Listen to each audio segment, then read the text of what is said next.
B-Pod Studios.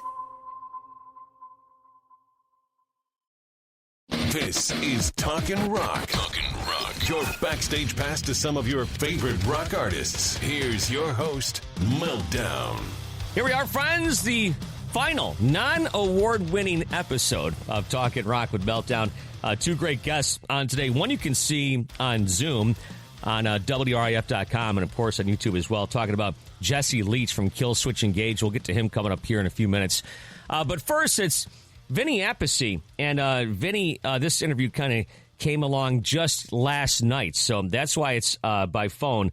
But Vinny, always great to talk with. If you're in the Southeast Michigan area, Uncle Sam Jam on July 11th, a Friday night. That's a great festival, by the way, in Woodhaven, Michigan. So he's going to be there with his band Sabbath Knights. We talk about his friend Ronnie James Dio. We talk about how did his life change when he joined Black Sabbath. What about this Back to the Beginning concert that's happening this weekend in the UK? And we talk about Rick Deringer. He played on, I believe, 3 of Rick Deringer's albums, and Rick just passed away. So was he still in contact with him? That kind of thing. It's Vinny Appice to kick off this installment of Talkin Rock. Vinny, good to hear from you, man. How's things with you?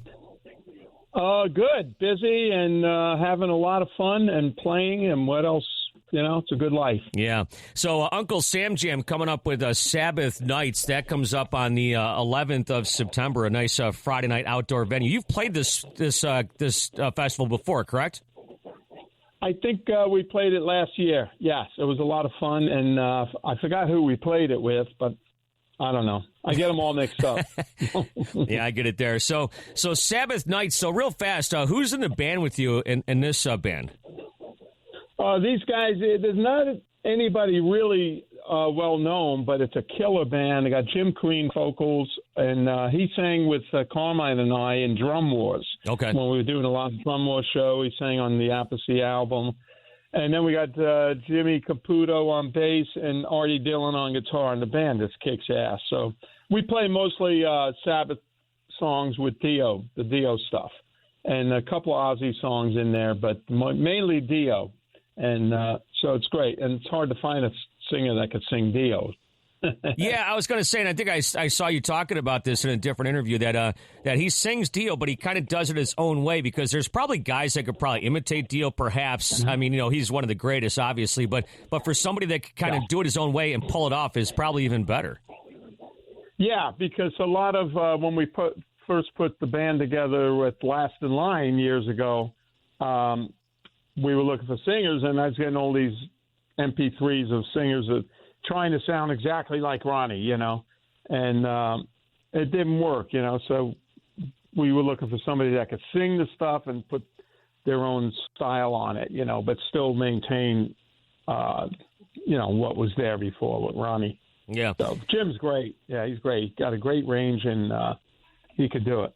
On the way in today, I heard Hungry for Heaven, and I started thinking back to shows I had been to, and I was telling you about this before we came on the air, but I'll never forget seeing you guys play in the Buffalo Memorial Auditorium in 86 or 87, whatever it was, and I was just a young kid, and the guy next to me lights up a joint, offers me some, and I'm like, no, I'm good. Then he proceeds to start doing lines off a jewel case, and he says, I'd offer you some of this, but it's too expensive. I'm just a kid. I'm just happy to be there. But that's my fault. See? But man, you came to see us, and you're getting an opportunity to do drugs. But I just thought that was like just one of those. Of course, back in the day, the lights went down and just the smell filled the air. Oh yeah, and it wasn't even legal back then. Now it's legal, and you smell it everywhere, but not really that much at the concerts and stuff. Well, it's funny. A lot of places you can't smoke indoors anymore, right? So. Yeah. So that's. But you still smell it. Yeah. So somebody's sneaking it in there. Yeah. So you're just talking about Dio and stuff, and what a great singer and stuff he was. I can't believe, and you've probably talked about this before, but he's not in the Rock and Roll Hall of Fame. I know. It's so stupid. It's called the Rock and Roll Hall of Fame, and then major people that are in rock and roll are not in it. It took a while for Deep Purple to go in there. I think even Sabbath weren't in there for a while. And then Ronnie's not in there. I mean, come on. He's considered one of the greatest rock singers ever, and he's not in the Rock and Roll Hall of Fame. You know, I think I saw when I went there one time, a long time ago, there was some handwritten lyrics that was donated, probably by Wendy, and that was the only thing in there, that and a few tidbits, but nothing special. But he's not officially in the Hall of Fame, you know?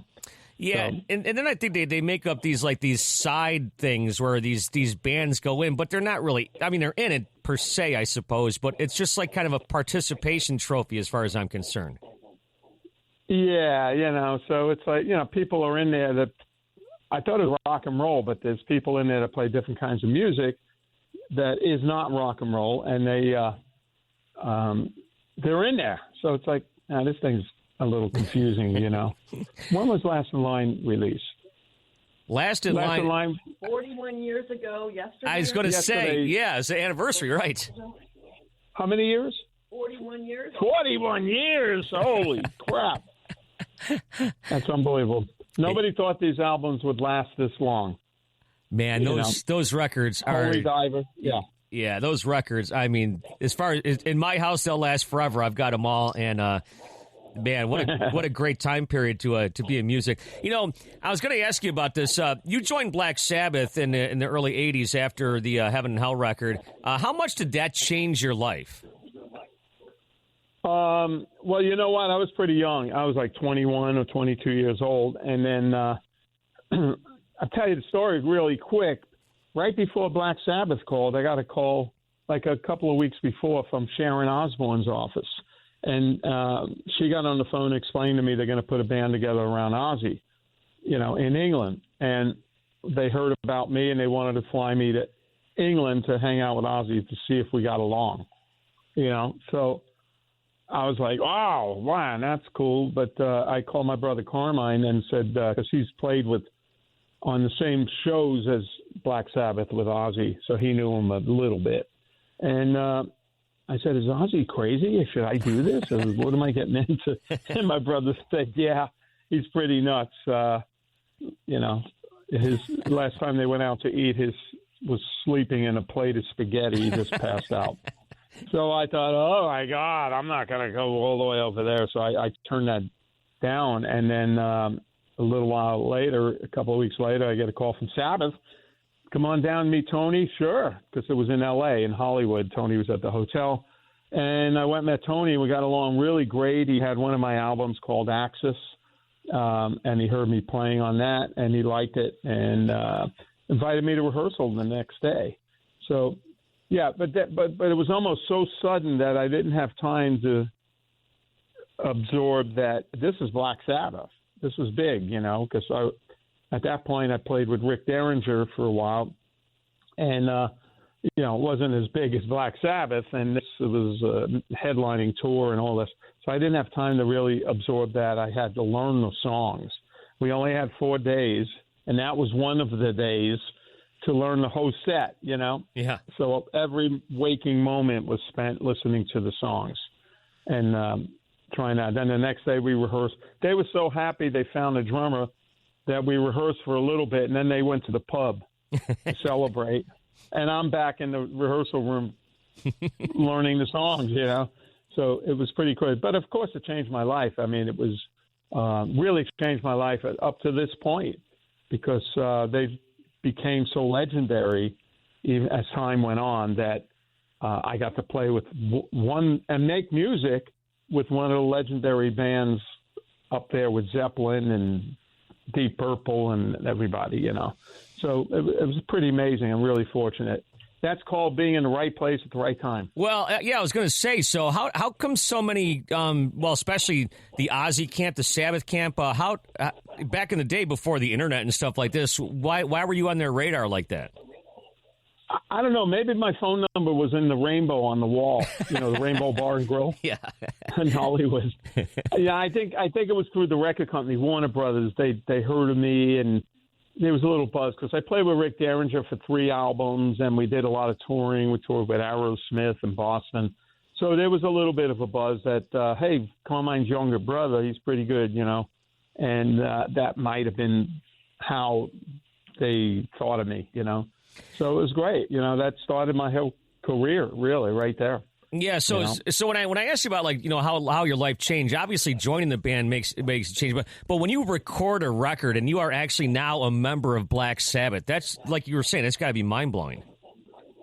Yeah, and when I joined Black Sabbath, it was the stipulation was until Bill comes back, because Bill left the Heaven and Hell tour, so they had to reroute some gigs, and then it was always when Bill comes back, but then the tour kept going on. And there was no Bill in sight. And then we got an offer to do a soundtrack for the movie Heavy Metal. So we're in England, and they go, okay, we got 2 days off. We're going to go into John Lennon's house in England. And he already passed, unfortunately, and record a song for the movie. And that's where we wrote and came up with and recorded The Mob Rules. So then I knew, well, that's a foot in the door. Because I don't think Bill Ward plays any other kind of music other than his own or Sabbath, And then here, if he came back, he'd have to be playing this song, and it would be quite different for him. So I knew that really cemented me into the band. Then the tour finally ended, and they go, okay, we're going to do a record. And we got together and rehearsed in L.A. and recorded The Mob Rules in Los Angeles at the Record Plant Studios. So it was cool. I'm like, all right, this is working out. Right. And then it's like you and Ronnie are almost kind of connected at the hip, because then he leaves, you follow along with him. And then I remember seeing you back in, I think, 91 or 92 on that Black Sabbath tour with Dio back in the band, and you were back in the band as well. So you and Ronnie really got along, huh? Yeah, we got along great. We're both from New York. He's from upstate. I'm from Brooklyn. We're both Italian. I mean, he's quite older than me. He was like 14 years older than me, or 15. And we got along great, And Ronnie was happy that we got along because, it was somebody to hang out with. And he loved the guys, too. But, we had a lot more in common, both American and, we both liked the same food and all that stuff too. So at that point, Ronnie goes, I'm going to leave the band. Things weren't going good after the Live Evil album, because I'm going to start my own band, and I'd like you to join me. Would you want to do that? And I said, yeah, let's do it. And how could you miss with this Ronnie James Dio on vocals? Yeah. Taking a risk, because Sabbath, I could have stayed with Sabbath. But I thought, well, they're based in England. Ronnie's based 2 miles from my house.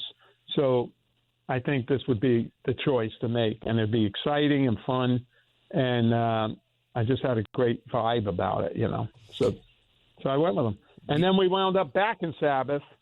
They got back together with Cozy Powell in the early 90s. And then Cozy hurt himself on a horse. He fell off a horse. And he broke his pelvis, and they go, now what do we do? So they all put their heads together. Let's call Vinny. And I went in, and man, we rocked it, man. We kept, I don't mess around. There's no drama with me. It's a job to do, and that's it. Let's do it. So we worked fast, and we had a good time. And that was the Humanizer record that came out. Yeah. So. Yeah, and I think that tour I saw was with Exodus, but it was kind of funny because back in the early '80s, like that, guitar heroes were kind of being discovered. You guys had Vivian Campbell, of course. Randy Rhoads had passed by time you guys started up, but there was a lot of guitar heroes coming through the ranks, wasn't there? Yeah. There was a lot of like out here in California, there was GIT, the school Guitar Institute, and a lot of guys were coming out of there. But we actually listened to a lot of people from that school, but it was too technical. They were too, all that stuff. That's what we liked about Viv. He had the chops, but he had the soul too. And when we first got together and jammed, we thought, this guy's the guy. That's cool. He's got soul. He's got flavor, style, the whole thing. So But yeah, there were a lot of guitar players coming out. Yeah. And then, like I was telling you, I grew up in Western New York, and somebody I knew actually went to school with Ronnie in high school, which is kind of bizarre. As a kid growing up, he would bring in like different, things from the yearbook or whatever to show me Ronnie James Dio stuff. It's kind of funny. And that guy was a lot older than I was. But so this Back to the Beginning concert's happening this weekend. Were you ever contacted, or do you have any inkling to go over there, or would you have? No. They didn't contact me because, times have changed, and I'm associated with Dio, Black Sabbath. Mm-hmm. Even though I did play at one point, I did the European tour with Ozzy and Black Sabbath, and which I thought was cool. So I'm sitting there on the drum set facing the audience, and I see Ozzy in front of me, and then Tony and Geezer. I go, this is pretty damn cool. I'm with the original band now. It was cool with Ronnie, of course. But now this is like, wow, I'm the only other drummer that played with them at that point. So that was very, very cool for me. And then, so I'm associated more with Dio, so I'm not involved in this whole thing now. So that's okay. So how many dates did you play with on that? Did you play with them on that European tour? Do you remember? We might have played. It went into America too a little bit. Might have played 10 shows, 12 shows, something like that. So was your brother right? Was Ozzy as crazy as he made out to be? Yeah, he's pretty crazy, but you know what? He's fun. Mm-hmm. He's a lot of fun, and we sat and talked many times and all this stuff, and he was great. He was a cool guy, and like what you see on TV, that's him. He'll tell you the story a couple of times. He forgot he told you the story, and like you just sit and listen. Like I tell Ozzy, you told me that already. I can't tell him that. Ozzy was great. People ask me all the time. I've only met Ozzy a few times. Not like what you've done, but I always tell people there are a few people in this world that are exactly like you'd think you'd be, like they would be, and he's one of them. Yeah. And then at when we started playing, he thought it was really funny to come during the set in a bucket of water and throw it on me. So I'm like, oh, crap, man. No, I'm all kind of wet, and the drums are all wet and not working very well. So he did that twice. The road crew had to come up and wipe everything, but he's laughing. Oh, okay.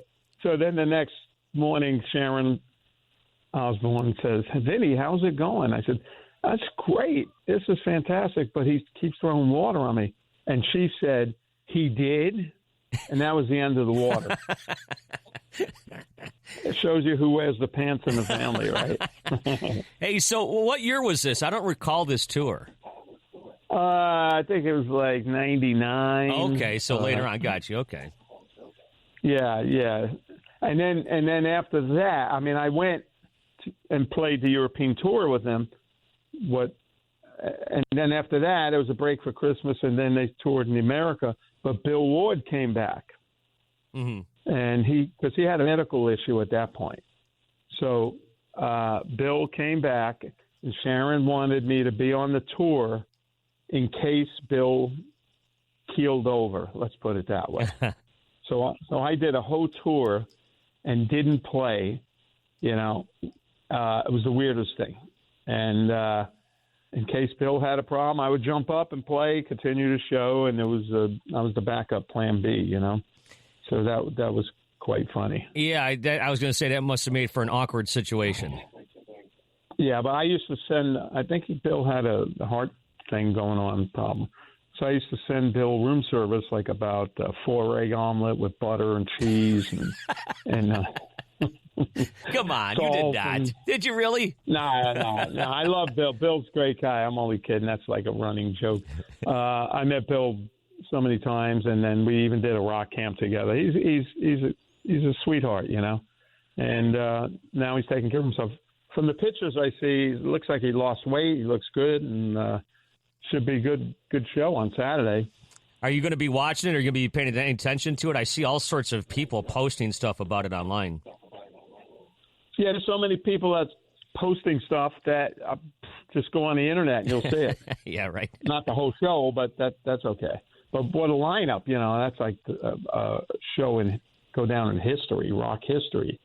Metallica and all these bands, holy shit. And Pantera, it's cool. Yeah, that's great. It's a big good show. Yeah, it should be good. Yeah, I can't wait to check it out myself. Hey, you mentioned Rick Deringer. When was the last time you talked to him before his passing? Were you still in touch with him? I wasn't really in touch with him. Carmine was. Carmine's in touch with everybody, my brother. Mm-hmm. And the last time we did a reunion tour, I forgot when that was. That was in the maybe early 2000s. And we did a reunion tour in Europe, and that was a lot of fun. And then later on, Carmine and I were doing a show called Hanging and Banging, and Rick was on as one of the guests. We had different guests on, and we interviewed him and just talk, really funny stuff. Yeah, that's right. That's the last time. Yeah, I forgot that you guys had done that. Are you guys doing any more of those? Nah, but that was when COVID hit, and nobody was doing anything. I said, hey, why don't we do this? Why don't we do this? It was with Ron Onesti, kind of as the host.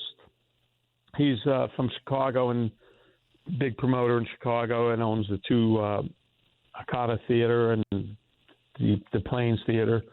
So we had a lot of fun doing it. So it was fun. So that ended, then people started getting busy. It was hard to book people on the show. So, and what else do you have going on beside this Sabbath Knights? Are you doing something with Joel Hoakstra as well? Yeah, Joel. I've done all his albums. He's on number 4 now. We just finished, along with Tony Franklin. Oh, okay. Tony Franklin and I were both on all of the albums, and we finished up probably a couple of months ago his 4th album. And it sounds killer, man. It's great. It's really, I think it's the best one yet. And then we just did a video together last week, and that's going to be coming out as well. So, yeah, we work with Joel and also work on the rock fantasy camps that goes on. We got one coming up in November with Alice Cooper and Rob Halford. I saw that. One camp. Yeah. And there's 2 camps because it's sold out. So I do a lot of those, and then we put in Sabbath Knights in between, and I'm busy, so it's great. Keep playing. Love it. Yeah, you're doing that camp with some of my friends, Dave Ellefson, Bumblefoot I saw on the list. There's a couple others I can't recall, but, man, those look like so much fun. Yeah, they're a lot of fun. You know what? Because it's not your usual gig. Usual gig, you get there, you play, you do sound check, play, and it's not that. We're there for 4 days, each mentoring a band, and then they get to play with Alice Cooper, they get to play with Rob Halford. So it's quite different. And then we get to jam. Sometimes we'll just go in a room and, be playing, and Dave will walk in, play bass, and Joel, if he's there, it's like I haven't done that. When I grew up, we jammed a lot of people's basements and stuff, when I was 16, because that's just the way it was. You played maybe in the band, and then they go, hey, Tony's parents are going away this weekend. They're jamming. Okay, show up and get up and play, and it was cool. So we don't get to do that once you go professional. Everything's on the schedule. So this makes it a lot of fun. Yeah. And then there's another one in December, too, with Felix Cavalieri and who else is on that? I don't know. I got to look. Yeah, that's great. But, you never played with Alice or Rob Halford, have you? No, but they both have done camps individually, rock fantasy camps. Right. So I think I got to play with Rob. I didn't get to play with Alice because there were drummers there. So Rob's great. Rob used to come see Dio all the time, and he would hang out, and Ronnie and him got along great, and he was such a nice guy. So and then Rob wound up in, what was that, 92, we did a show with Ozzy 2 nights down here in California, and Ronnie didn't want to play on those shows because it was with Ozzy, and he had his thoughts on that, so he didn't do those shows, but Rob Halford did shows with us. So we only had 1 day rehearsal with Rob, in Phoenix, and he had to learn the whole set. And not a lot of rehearsal, but he did a great job. And then there was talk of continuing with Rob, but it never materialized. So Rob's great. Yeah, Rob, of course, another legend in this business, just like your other friend there, Ronnie James Dio. But it's so cool to, looking back in your career, you've had the chance to play with some true icons. Yeah, lucky I got to play with these guys, and meet all these people and establish a reputation, what blew my mind yesterday, we were watching, actually the TV was on and American Pickers were on. Yeah. And there was something about an artist and blah, blah, blah. And then he goes, yeah, I like album covers, I used to listen to, Deep Purple and Dio. And then all of a sudden, Holy Diver album comes on, the full shot of it on the TV. I went, holy shit. Excuse my language. You're fine. But, wow, that is cool. I watch that show when it's on. And here he is. He's a fan of Dio.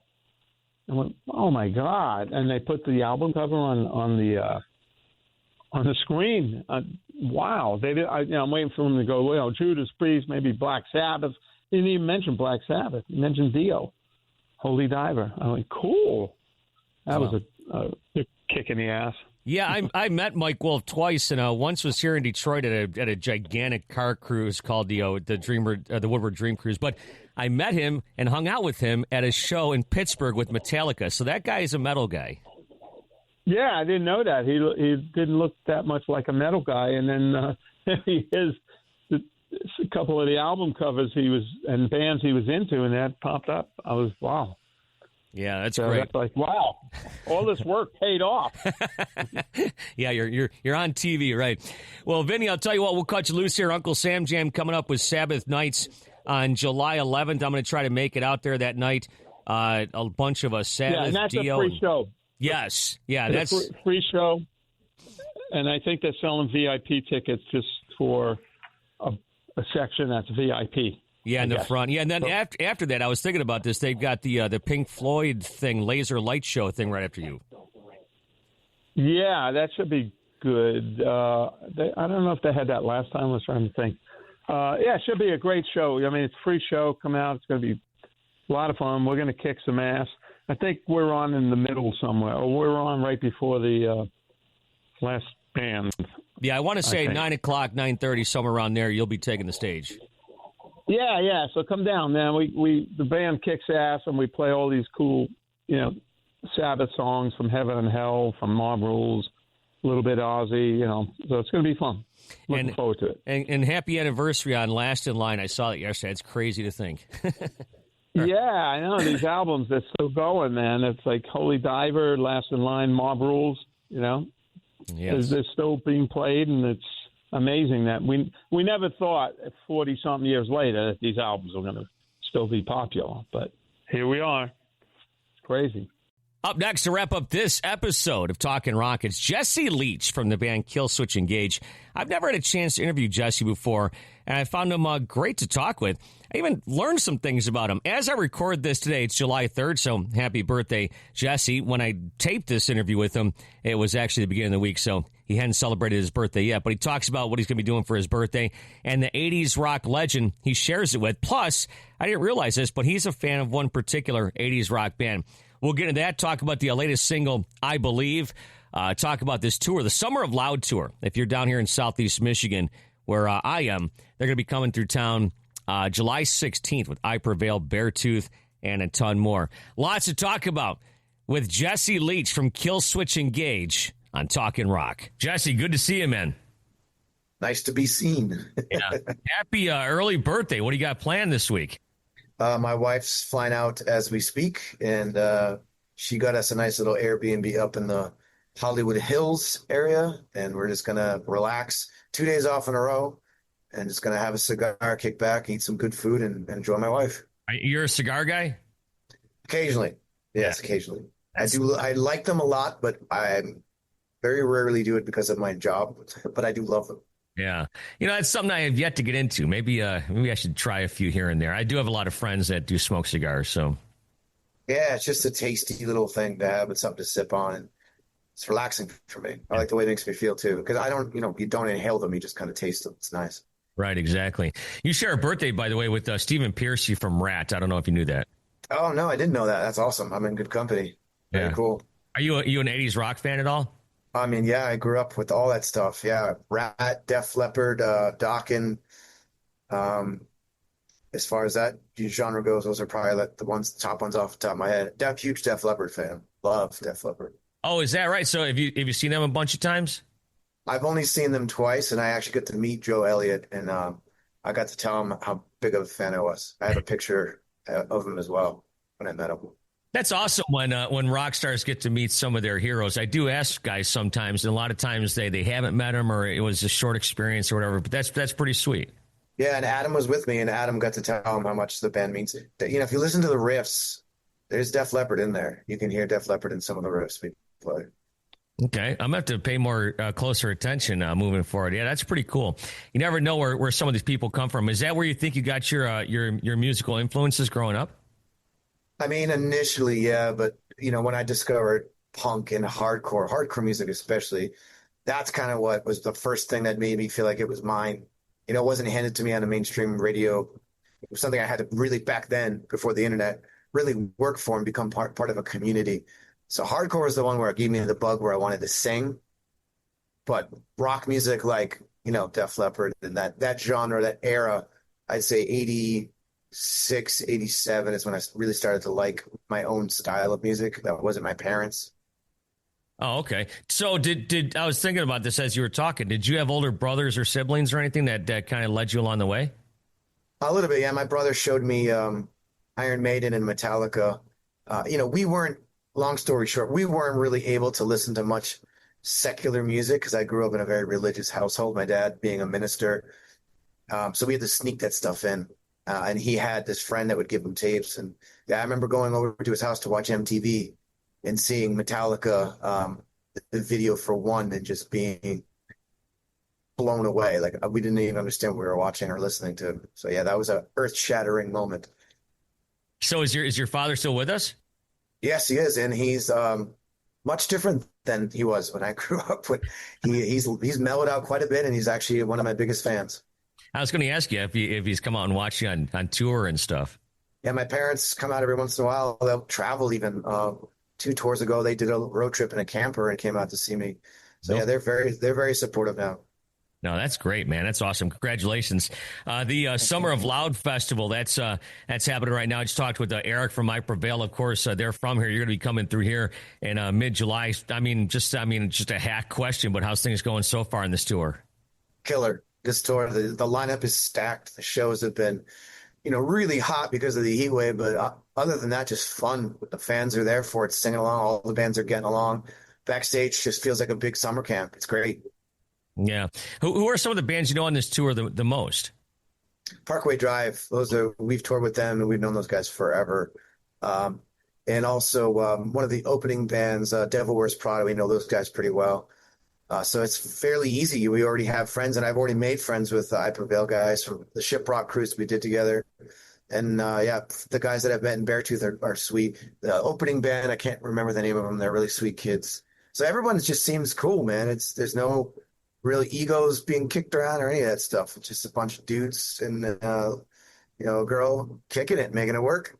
Yeah. Didn't you just go, I think I saw something on the socials and I can't remember. Were you guys at like some sort of surf shop or something with the I Prevail guys, or what was that? That was a animation studio that takes Japanese anime and translates it to English. And it was, as somebody who's interested in audio and recording and voice acting, it was fascinating because they took us in and we got to watch it live, watch it happening. And it was incredible. They kick out, I don't know, 10 to 12 episodes a day, half-hour episodes. So it's just a factory of translation and audio recording and kind of just nerdy stuff. I don't know a ton about it. I do like animated movies, but Mike, our bass player, is kind of more of the anime guy. So I just went with him to check it out, and it was fascinating. Now, you mentioned that you're interested in voice acting. Have you done that stuff before? I did. It's so funny because they just asked me this the other day, and I couldn't remember the name of the video game. but I did some voice acting for a video game. I'll have to look it up, but it's a game where you can play as a ninja warrior. You can play as a Viking. It's like ancient warfare, and the Viking section of it, I got hired to do the grunts and groans and the songs, and when you're playing the character and you're hearing him make noise, that's me. And I loved it. I had so much fun doing it. And you have somebody there in the studio coaching you along? Yeah, a buddy of mine who used to play in this great band called Tarantula AD, and we've been friends since we were teenagers. And he got this gig. He's just one of those genius musicians that just kept getting better and better. The kind of guy who can just pick up an instrument and play it without even knowing about it. He's just one of those guys. So he now does that for a living. He scores for films and video games. And he thought, hey, my buddy Jesse does these crazy things with his voice. Let's get him in here. And it was a decent paycheck, and it was fun. Yeah, I'd love to do more of it. Yeah, that's one of those things probably where you get paid once and that's it, right? Yep. Yeah. But it was a good paycheck. Yeah. It was decent. I'm sure. I've got friends that have done stuff like that before. That's great. So with the band Killswitch, I mean, you guys got a big hit on your hands right now. Talk about I Believe. I mean, what a great, first of all, just the song is it's just a great message. Yeah, the message is very important to me in all of our songs, but that one especially was the one I was looking to write for this record. It took me a while to find my bearings, but once that song was dropped on me and I heard it, I was like, this is it. I remember trying to figure out the chorus and my wife just coming in and going, that's going to be a hit. I'm like, yeah, I think so too. Because within one listen of the chorus, you kind of got what's going on there. But message wise, it's, I'm honored and proud to be able to put that out there every single day on stage and to see people singing along. I think through the times that we're living in right now, it's a much needed message of hope that I truly do have faith that the world will get better. There's more good people than there are bad people, and we need to start focusing more on our strengths as opposed to our weaknesses, the things that we have in common as opposed to our differences, and just keeping the faith that, good guys will win in the end. I believe that. Yeah, just as you were talking about this, you said, your wife said that song's hit. It reminded me of a conversation I had with Gene Simmons one time where he talked about some of the greatest songs in history start with the chorus, like Beatles songs, and that's kind of similar to that song. That's what I do with most of the songs. Once I know I've got that chorus, I mean, first of all, lyrically, that should be within a few sentences what you want to say about the whole song. So once you've got that, you can sort of just work from there. So I know I want to say this, so how do I work up to this? And now that I've said it, what do we do now? So it kind of really helps the whole blueprint of songwriting if you get the chorus first. I would have to absolutely agree with that. Yeah, there's the old saying, don't bore us, get to the chorus, right? Which unfortunately is true for the most part. I'd say for most musical ears in the modern world, that is true. Yeah, well, for I guess for people that don't live in this business like we do, who are not really like music intensive, that's kind of the thing. It's like they just want to, they're going about their lives and they just want to be entertained. And sometimes they can't really sit there and focus on things like we do. Yeah, but it's fun when you have, a band or an album that writes in such a way when you finally do get to the chorus, it's just like, wow, I didn't see that coming. There's a couple songs I can think of. The Beta Band has this great song. You don't even hear the chorus till almost 2 minutes in. But once it comes, they just stay on the chorus for the rest of the song. It's like, what an interesting way to write a song. And it's genius. And you don't want the chorus to stop. And it goes on for another 2 minutes. It's incredible. Yeah, I was just listening to a podcast a few months ago with Chris Jericho and stuff, and they were dissecting a song, and God, I can't remember the name of it now, but it's a very popular song. It's a classic song, and the chorus doesn't come in till the very end, and then it fades out. And I can't remember what it is off the top. It's just genius, though. If you can make that work, that's genius. Yeah, keep right. People, if you can keep people these days interested in a song, and you're pushing 4 to 5 minutes, you're doing a really good job. Yeah, I mean, the guys from Tool do some crazy things, not following formulas, I suppose.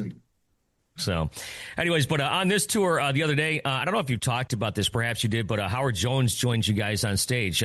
What do you think about? I mean, what did you think about that whole experience?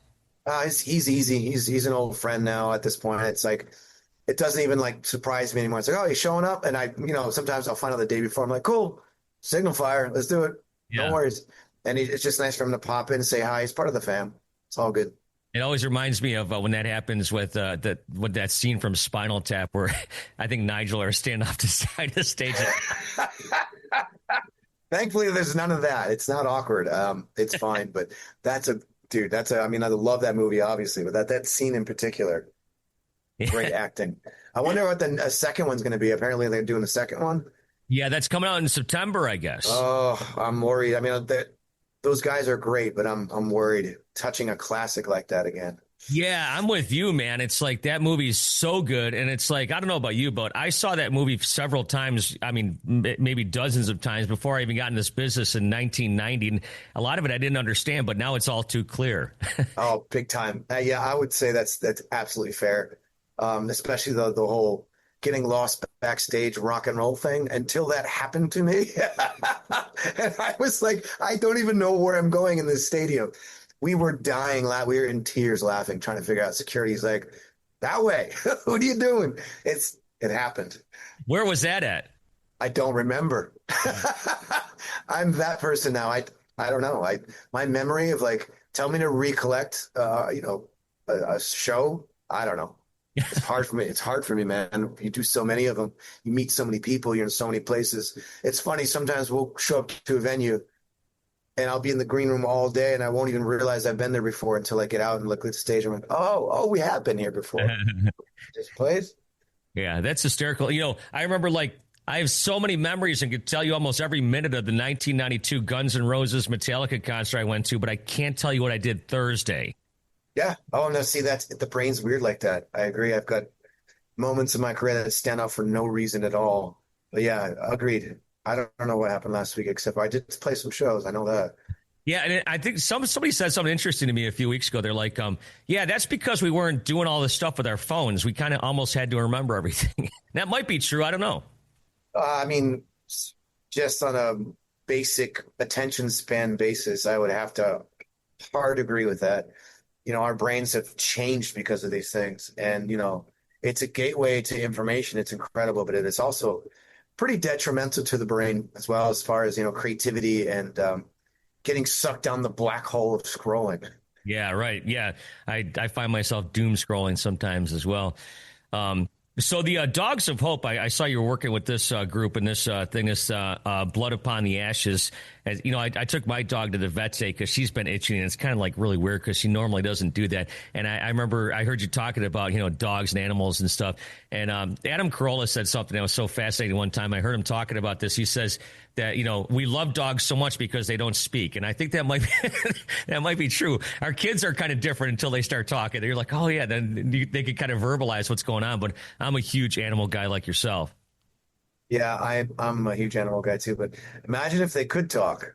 The shit that they would probably say to us, especially cats. Dogs would probably still be pretty friendly. I bet you cats would be very sarcastic and probably make fun of us, which I'm kind of here for it. I love cats. I think they're hysterical. Even if they don't even talk, just the looks and the body language a cat gives you sometimes is hysterical because they're the boss. It's on their terms, where dogs are very, for the most part, subservient and want to make you happy. Cats, it's like, whatever. Yeah. Just find a warm place to lay down or whatever. So how many animals do you have? I have 2 cats. I grew up with dogs, but after the loss of my last family dog, that was really hard, man. And I haven't committed since then. My wife and I are talking about adopting in the next couple of years. But, when you do the job that I do, it's hard enough leaving home with cats and my wife. And dog is a whole other thing. Whole other kind of relationship and attention you have to have, but it'll eventually happen. Yeah, I know. The last time I put my dog down was 4 years ago, almost to the day, and I put 280 miles on my Harley that day. I took the day off from work, and I'm like, I just couldn't. I couldn't even do it. I was talking with someone about this the other day. It's like you just pray they just die in their sleep because putting them down is the worst thing ever. Yeah, it's awful to see the decline of a creature that you admire and love so much. Yeah, the dog that I was raised with, we were like having to hold her up as she'd go to the bathroom, shaking. It gets to a point where you're like, it's cruel keeping them alive like this, and the pains, whatever you're doing to try to help ease their life is not working. You got to just know when it's time to call it, man. Yeah.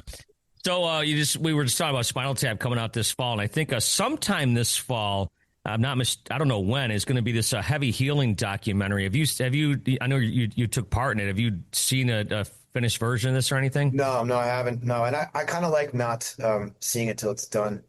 So I haven't really nagged anyone to check it out, but I know it's going to be good. I mean, just the bit that I did was really in depth, and the guys that are doing it, Howie, like they're just good people, and they really mean well for what they're doing. And there's a couple of real legends in there, so looking forward to having that one come out. I think it's an important It's an important topic too. I think musicians are part of a therapeutic thing. You know, music is good therapy, and I think most people take it for granted, but it really is.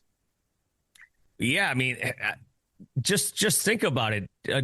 You could probably throw on some Def Leppard and just raise your spirits right there. Yeah, absolutely. Or put on something sad and feel like you're not alone in this world. Like somebody else gets how it feels to have your heart broken or feel devastated. Like that stuff's important. Feeling like you're not alone in this world. Music does that.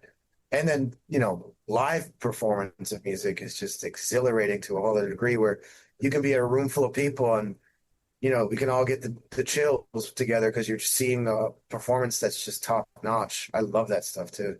Well, I think I really realized it, and perhaps you did too, when you couldn't do that a few years ago. And it's like, you're in these rooms or these fields or whatever the case is with people of the same ilk, and you may have differences of opinions on everything, but you're there for one reason, to see that band, and it kind of gives you the good feeling. And that is super important. I'm glad you brought that up because I talk about that almost every night on stage. I make a point to talk about, coming together and realizing that you don't have to vote for the same people. You don't have to pray to the same God. You don't have to agree on sexual preferences. But if you can agree on a band, you can sing along and have fun. Let go of all those differences and realize that you're just there for a good time. And I love spaces like that because you can feel it. It's palatable when you've got a bunch of people who are focused on one thing and they're just having a good time. It's good to be reminded of that. Speaking of doom scrolling and division and all that stuff that we're constantly, exposed to, live music is a beacon of light. It's a place where you can go that you can just celebrate and have fun and forget the outside world for a little bit if you want to. That's why I think we're really careful with.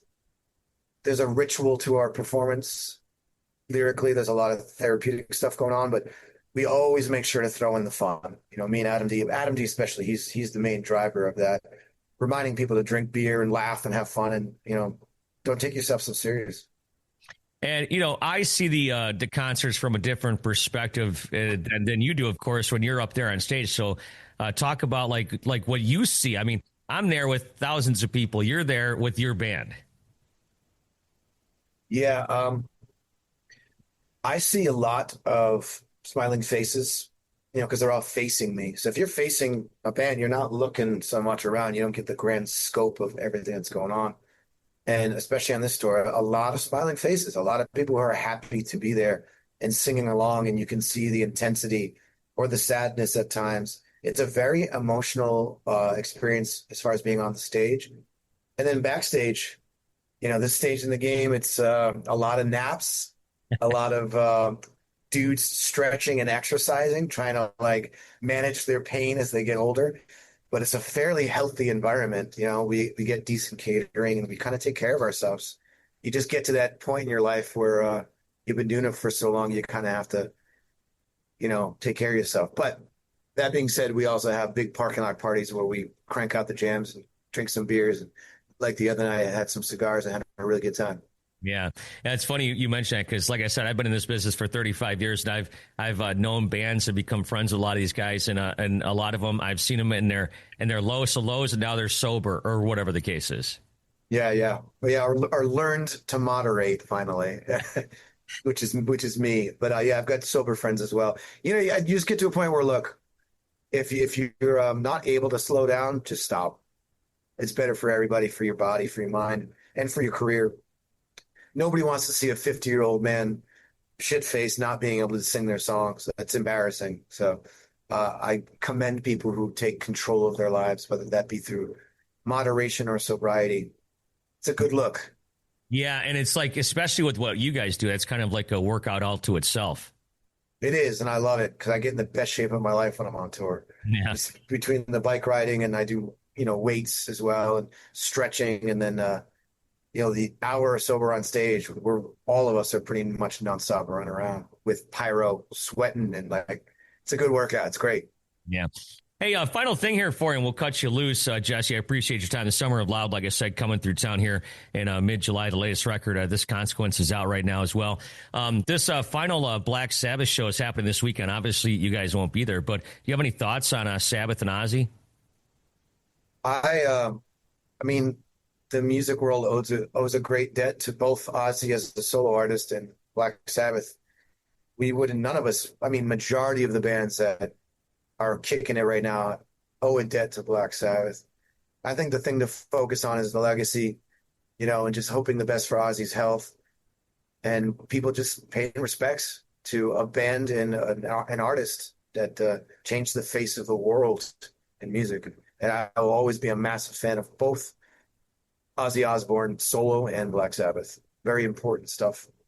Yeah, when I first started going to a financial manager, all I wanted to do was make sure I had enough money in case things fell apart, but they kept pushing me towards retirement, and now I'm closer to retirement. I never thought about retirement before, and one day you guys are going to be there as well. And I was talking about this the other day on the radio, that Ozzy and Sabbath have a chance to do something some bands just don't get to do, and that's say goodbye because they either break up or someone dies or whatever the case is, and it's kind of they're in rare air kind of. Yeah, I think that's cool when bands are able to do that. And it's also good to know when the time has come. And I hope that we have the wherewithal to know when it's just probably not the best look right now. But, you look at a band like Iron Maiden, Bruce Dickinson, to me, is still prime. He's still peak. Yeah. The guy's in his 60s, and we've done 2 tours with him now, and every night he's just on it. And I'm like, I want to be even just a quarter is that good at that age. So it can be done, but it is smart to know when to call it and to be able to have your final say on how your legacy ends. Yeah, it's funny you mentioned that because I did have Chris Jericho in the studio a couple months ago, and he talked about he played a couple shows with Maiden. That must have been amazing. Oh, yeah. No, it's hard to put into words. It's school's in session, number one. There's so much to be learned from watching a band for 3 hours, just kill it. And I would say more so than just that I think is really important is the way that they treated us. They were the perfect gentlemen. We had everything we needed. They couldn't have been more polite, and just the entire staff, not even just the band, but like the people that work for the band, their assistants. You wake up in the morning, you walk backstage and good morning, Jesse. How are you? They know your name. Catering is top notch. Everything runs like a well-oiled machine. You feel comfortable. You feel wanted. You feel accepted. Iron Maiden, man, they are the kings. I will forever look back on those 2 tours we did them as the highlights of my life and my career as an artist. That's great. Well, Jesse, thanks so much for the time. Pleasure to talk with you. Killswitch Engaged, like I said, coming through town this summer. Loud to I Prevail guys, Beartooth, and more. And good luck with everything this summer, and good luck with everything in the band. Thank you. I appreciate it, and thanks for helping to promote the show. And that's going to do it for this episode of Talking Rock. Like I said earlier, I'm going to be off next week, so I'm going to be doing some stuff with my wife. It's our 25th anniversary. We were married on the 4th of July, year 2000. So that's how I roll. But I'll be back on the 14th of July. So hopefully you guys have a great 4th of July weekend. I hope you enjoy this podcast. Go back and check out some of the previous episodes. Wolfgang Van Halen last week. A few weeks ago, Sammy Hagar. Even a few months ago, talked with John Five from Motley Crue and tons of other bands. So anyways, thank you so much for checking out Talkin Rock. I do appreciate you guys listening. Hopefully you guys enjoy listening as much as I enjoy doing it. Thank you for listening to Talkin Rock with Meltdown. You can help this podcast grow by giving it a 5-star rating and writing a review on Apple and iTunes. Plus, feel free to subscribe and share it with your friends. Until next time, thanks for listening to Talkin Rock.